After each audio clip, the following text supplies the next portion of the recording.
Selamat siang Bapak, silakan masuk. Bapak, perkenalkan, nama saya Indan Kurnia Prastianingrum.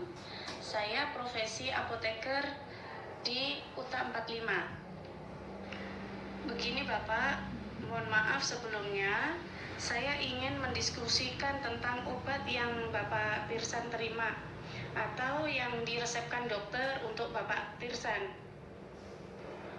Oh ya Bapak, apa yang dokter katakan Bapak mengenai pengobatan Bapak Tirsan? Gini Bu, kemarin kan saya ke dokter. Nah terus dokter itu bilang kalau saya ini kena TBC positif Bu. Terus dia bilang juga bakterinya udah nyebar nih paru-paru saya. Cuma dokter bilang sih saya baru terinfeksi tuberkulosis ini. Jadi dia bilang juga masih bisa disembuhkan asal saya mau ngikutin pengobatan sama minum obatnya secara teratur sesuai instruksi dokter itu Bu.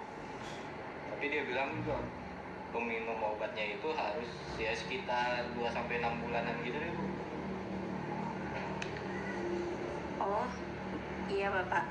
Terus apa yang dokter katakan Bapak mengenai kegunaan dari obat-obat yang Bapak konsumsi atau yang Bapak minum?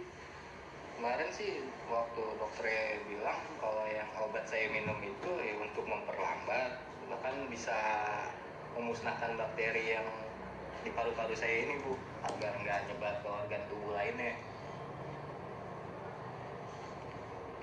Terus apa yang dokter katakan Bapak bagaimana cara penggunaan obat-obat yang Bapak konsumsi? Kemarin sih bilangnya obatnya saya minum 3 kali sehari sesudah makan ya, dan terus disuruh tunggu sekitar 30 menitan gitu Bu.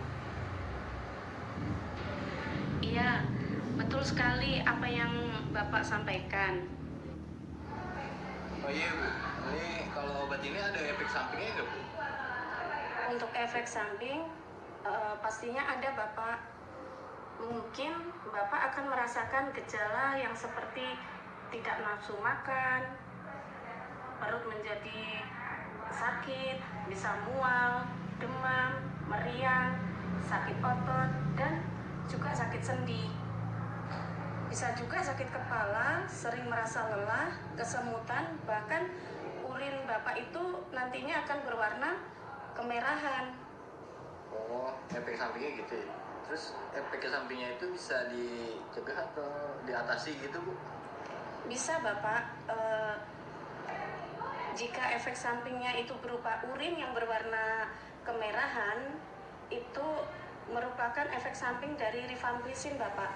Jadi Bapak tidak perlu khawatir karena urinnya berubah menjadi merah, karena itu tidak menandakan bahaya Bapak. Itu hanya berupa buangan dari obat rifampicin tersebut. Apabila Bapak mengalami gejala seperti sakit sendi, nyeri otot, Bapak dapat minum paracetamol. Dan apabila Bapak Tirsan itu merasa tidak nafsu makan, merasa mual dan sakit perut, maka Bapak dapat menggunakan isotiazid, rifampicin, dan pirazinamid itu pada malam hari sebelum tidur. Tapi jika gejala masih dirasakan juga pada waktu minum malam hari, maka bisa ditambahkan sedikit saja makanan. Terus apabila Bapak itu merasa sering kesemutan setelah mengonsumsi obat-obat TB tersebut, maka Bapak bisa minum piridoksin atau vitamin B6. Dan apabila Bapak itu sering merasakan demam, meriang, dan sakit kepala, sering kambuh, maka Bapak lebih baik saya sarankan untuk konsultasi ke dokter kembali. Oh gitu ya Bu ya. Berarti selain obat ini saya juga harus selalu sedia paracetamol sama vitamin B6 ya. Takutnya kan ada gejala ini muncul gitu Bu ya. Iya betul sekali Bapak. Oh iya Bapak, ngomong-ngomong Bapak sudah bekerja atau masih kuliah ya Bapak? Sudah bekerja. Kenapa ya Bu ya? Begini Bapak, Saya menanyakan hal ini itu untuk membantu Bapak membuat jadwal minum obat. Nanti saya kasih kartu, dan kartu itu bisa ditempel di kulkas misalnya. Itu untuk menjaga kepatuhan Bapak dalam minum obat TB tersebut, supaya karena pengobatan TB itu dibutuhkan kedisiplinan dan kepatuhan pasien Bapak, supaya tidak terjadi resistensi dan kekebalan bakteri terhadap obat yang diberikan. Oh iya sih Bu, emang saya sering lupa gitu. Terus kalau saya lupa minum obatnya gimana tuh Bu efeknya? Apabila Bapak lupa dalam 1 hari atau 1 dosis, maka Bapak dapat tetap melanjutkannya. Tapi apabila Bapak itu lupa lebih dari 1 hari atau lebih dari beberapa dosis, maka Bapak harus datang kembali dan konsultasi ke dokter yang meresepkan. Jadi biar nanti dokter yang akan melakukan pemeriksaan kembali Bapak atau pemeriksaan ulang Bapak dan memutuskan apa yang harus dilakukan. Oh gitu ya Bu ya, masih bisa ya.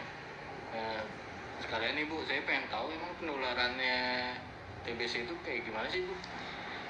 Iya Bapak, untuk penularannya sendiri penyakit TBC itu dapat menular melalui udara Bapak yang mengandung percikan dahaknya Bapak.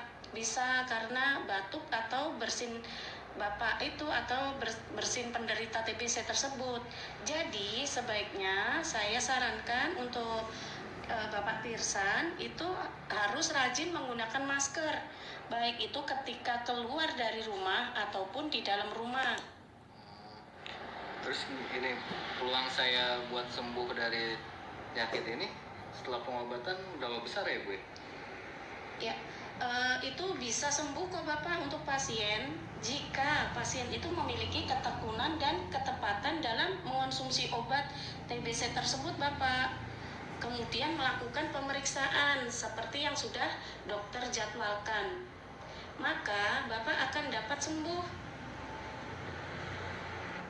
Bapak harus semangat untuk menjalani pengobatan selama 6 bulan tanpa putus dan minum obatnya. Dan nanti saya kasih obat itu untuk 2 bulan Bapak. Sebelum obatnya habis, Bapak harus datang lagi dan konsultasi ke dokter lagi ya Pak. Oh iya Bu, siap.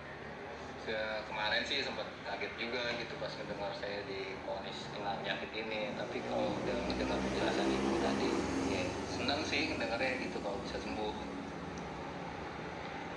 Bapak Tirsan, supaya saya yakin tidak ada informasi yang terlewatkan, boleh Bapak minta tolong untuk diulang apa yang saya sampaikan tadi Bapak? Minum obatnya 3 kali sehari sesudah makan. Terus bila efek sampingnya itu warna urin saya bisa ada kemerahan, tapi itu nggak terlalu khawatir ya. Terus kalau emang saya ngalamin efek samping seperti sakit pada otot, nyeri sendi, itu bisa diatasi sama paracetamol. Tapi kalau misalnya nafsu makan saya kurang, terus mual, perut sakit, bisa menggunakan isoniazid ya, sama rifampicin ya Bu ya. Dan kalau malam hari itu sebelum tidur. Terus kalau emang gejala yang masih dirasakan, bisa ditambahin makan sedikit ya. Terus emang kalau saya sering kesemutan terus mengkonsumsi obat ini dapat diatasi dengan minum vitamin B6 gitu ya Bu? Iya, betul sekali Bapak. Bapak benar. Terus yang paling penting Bapak, untuk Bapak Tirsan harus patuh dan selalu tepat minum obatnya ya, agar pengobatannya berhasil. Apakah Bapak ada yang ingin ditanyakan kembali Bapak? Ya cukup sih Bu. Terima kasih banget deh gue atas informasinya nih. Jadi saya jadi ngerti dan memang membantu saya dalam pengobatan. Sama-sama Bapak. ini sudah menjadi tanggung jawab saya sebagai apoteker untuk membantu Bapak dalam menjalani pengobatan. Jika ada hal-hal yang nantinya ingin ditanyakan, nanti saya akan kasih kartu nama saya Bapak, dan di situ ada nomor kontak saya yang bisa dihubungi. Iya Bu, baik. Makasih banyak Bu ya. Iya, sama-sama Bapak. Semoga cepat sembuh Bapak. Semangat Bapak untuk pengobatannya.